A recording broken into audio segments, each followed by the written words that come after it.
In this lesson, we'll solve some problems about calculating the moment of a couple, and we'll do this using the scalar method. First, though, let's review the idea. A couple is simply two equal and opposite forces that act at a distance d apart, where d is our shortest distance, the moment arm distance between the two force lines of action. To find the magnitude of the moment of the couple, we simply take the magnitude of one of the forces and we multiply it by the distance d. The direction of the couple is determined by the right-hand rule.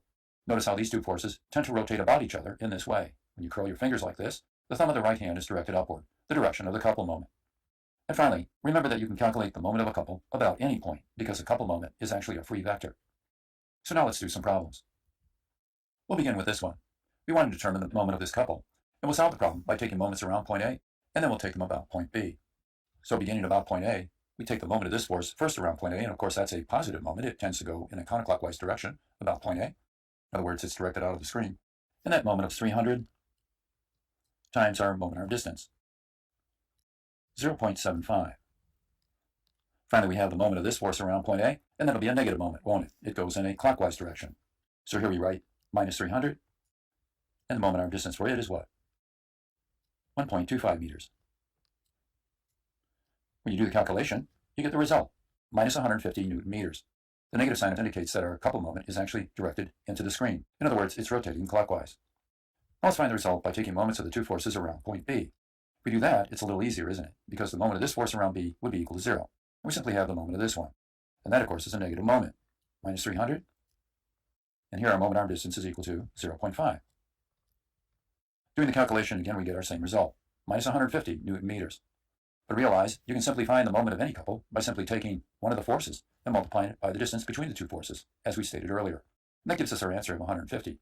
Noticing that this couple is rotating this way, that is like this, we know that the moment of the couple is into the screen, and therefore the result is 300 times 0.5, or as before, minus 150 Newton meters.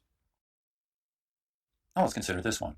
Here we want to find the resultant couple moment acting on this member, and the member is subjected to two different couples. Taking this one then, and using the basic idea, we can simply find the moment of the couple by taking one of the forces, 20, and multiplying it by the distance between them, which of course is 4. And that is a rotation this way, isn't it? Therefore, it's a positive couple moment. And so we write 20 times 4. Now we have the moment of this couple. Is that going to be a plus or minus couple moment? It'll be positive because it rotates this way, doesn't it? And that moment is equal to 40 times 3. When you work out the result, you get the answer of 200 Newton meters. Another way to do the problem, of course, is to take the moment of all the forces around some point on the member, or even off of it. If you take moments around point A, you may want to stop the video and show that indeed you get the same result as you did before. All right, now consider this one. We have a single couple acting on this member, and we're asked to find the moment of the couple. Well, what we really need to do to pull this off is to find the perpendicular distance between the two force lines of action. In other words, the distance right in here, distance between these forces. But that takes a bit of work. Instead, it's simpler to solve the problem by resolving the forces into their components, like this and this. Now we can work with the components to find the answer. Obviously, these two forces are collinear and create no couple moment. These two do create a moment. Actually, that moment goes this way, doesn't it? This is the way they rotate around each other. Therefore, the couple moment will be negative, and we write it as minus. Now, the force, of course, is 100, and we're going to resolve it into its vertical component as we've looked at, so we write 4/5. And now we have our moment arm distance, don't we? And how much is that? It's 3 meters. When you work it out, you get your answer, minus 240 Newton meters. Obviously, you can get the answer by taking a moment of the two forces around this point, and there you get the same answer. You can take the moment of the forces around point A and get the same answer as well, or take moments around point C and again get the same result. Now we come to our last problem, and here we want to find the magnitude of these two couple forces so that the resultant couple moment of the two couples that act on this beam is equal to 600 Newton meters going in a clockwise direction. To solve the problem then, we'll use this equation and say that our resultant couple moment is equal to the sum of the couple moments on the beam. Obviously, if we're going in a clockwise direction for our resultant, we start out by writing minus 600 then. That's our resultant couple moment.